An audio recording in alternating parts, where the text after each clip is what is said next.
달러당 1,300원대 위로 올라선 환율 덕을 이 국내 제약 바이오 기업들이 톡톡히 보고 있는 것으로 나타났습니다. IT 바이오부 고영욱 기자와 알아보겠습니다.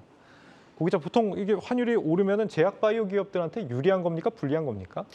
네, 전체적으로 봤을 때 이제 보통 제약회사들 같은 경우에는 약을 만들 때 쓰는 원료 의약품을 대부분 수입에 의존을 해서 네. 그렇게 수입을 해서 약을 만든 다음에 국내에 판매를 합니다. 그래서 이제 환율이 오르면 그만큼 이제 좀 불리한데, 반면에 이제 바이오 기업 같은 경우에는 제약회사들처럼 원료 의약품을 수입을 하지만 약을 만든 다음에 수출을 하는 비중이 상대적으로 더 높아서 예. 보완율이 조금 유리한 점이 있습니다.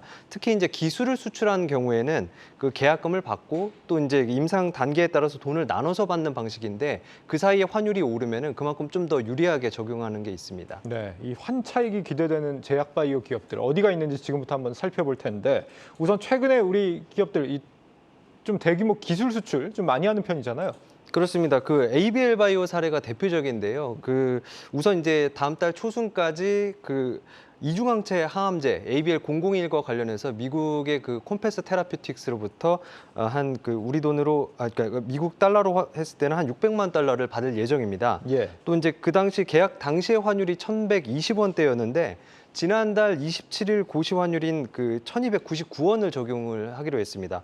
그래서 여기서만 환차익이 한 10억 원 가까이 발생을 하고요. 예. 또 이제 올 초에 이제 조단위 기술 수출이 있지 않았습니까? 사노피의 이제 파킨슨병 치료제 ABL302를 기술 수출을 했었는데, 이거 관련해서도 이제 임상 진행에 따라서 하반기 중에 한 4,500만 달러를 추가로 받을 것으로 기대가 되고 있습니다.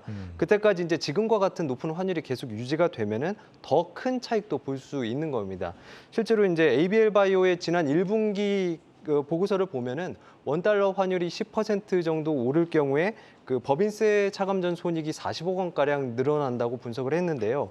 ABL 바이오 측에 확인을 해보니 당시에 기준으로 삼은 환율은 1,210.8원이었습니다.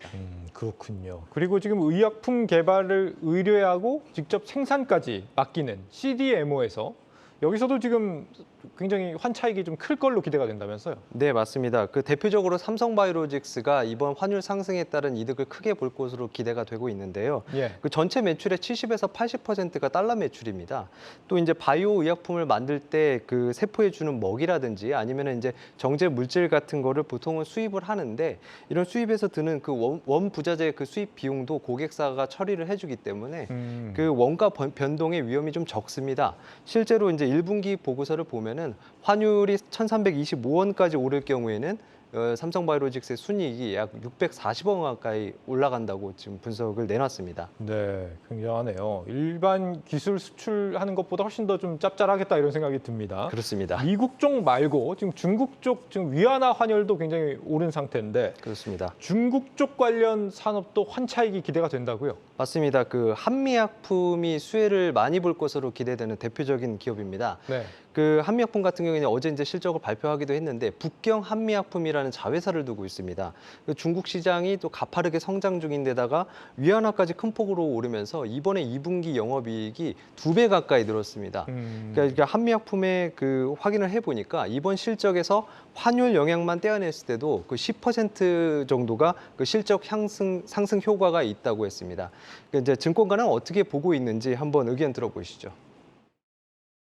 한미 요새 실적 같은 거 보면은 성장하는 게 북경이 제일 빠르거든요. 거기서 위안화 강세랑도 엮여가지고 좀 더 빨리 성장하는 것도 있는 것 같고, 지분은 완전 자회사 수준 좀 가지고 있어서 거의 다 받기도 하고, 원교 실적도. 네, 그리고 여기에 더해서 지금 달러와 위안화 강세 효과를 동시에 누리는 기업도 있다. 여기는 어디입니까? 네, 증권가에서는 이런 기업으로 이제 대웅제약을 꼽았는데요. 대웅제약이요. 그렇습니다. 일단은 보톨리늄 톡신입니다. 나보타가 해외에서는 주보라는 이름으로 팔리고 있는데, 이번 2분기 판매액이 지난해 같은 기간보다 2배 가까이 늘었습니다. 그러니까 미국 시장만 봐도 우리 돈으로 한 200억 원, 또 해외 전체로 봤을 땐 300억 원 가량인데, 여기서 이제 환차익까지 더해지는 겁니다. 또 이제 주목할 만한 것은 위식도 역류 질환제, 팩수플라잔이라는 신약이 있는데, 미국과 중국 기업의 기술 수출을 했습니다. 예. 금액은 각각 이제 4,800억 원, 또 3,800억 원인데 현재 이제 임상 3상이 진행 중입니다. 내년까지 임상을 끝낸다는 게 목표인데 그때 이제 임상 그 단계가 진행됨에 따라서 돈을 또 추가로 받게 됩니다. 증권가에서는 내년에 그 요즘과 같은 고환율 추세가 내년까지 이어질 것이라는 분석도 있어서 좀 추가적인 이익도 기대해 볼 수 있겠습니다. 예. IT 바이오부 고영욱 기자였습니다.